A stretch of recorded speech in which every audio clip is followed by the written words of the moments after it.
Universiteti i Shkodrës Luiq Gurakuqi ka nisur javën ndërkombëtare në bashkëpunim me disa universitete nga disa vende të ndryshme si Italia apo Gjermania të tjera. Brisena Kubliku, drejtore e kërkimit shkencor, u shpreh se ky aktivitet do të vijojë deri më 26 prill. Java ndërkombëtare ose International Week është hera e parë që organizohet në Universitetin e Shkodrës dhe ka në fokus të saj pikërisht ndërkombëtarizimin të ndërthurur me projektet edhe me kërkimin shkencor.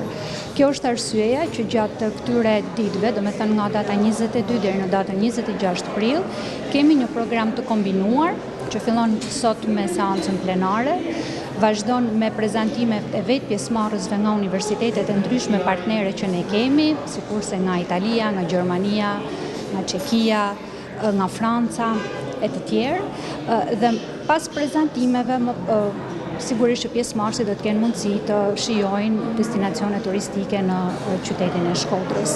Ditët e tjera të javës ndërkombëtare të universitetit do të kenë në fokus sfidat e përbashkëta mes universiteteve. Ditët e tjera do të fokusohen në çështje të sfidave me të cilat ne përballemi ne si Shqipëri, si vend i rajonit të Ballkanit, dhe këto sfida do të diskutohen me pjesëmarrësit e universiteteve partnere në lidhje me sfidat e shkrimit dhe të përpilimit dhe të zbatimit të projekteve. Gjithashtu, seanca do të kombinohen edhe me studentët, me mundësitë e mobiliteteve për studentët. Një ditë e veçantë do të jetë e dedikuar pikërisht për mundësitë që studentët kanë të angazhohen në mobilitete nëpërmjet Erasmuseve, programeve Erasmus. Një ditë tjetër e veçantë do të jetë e dedikuar për fakultetet përkatëse.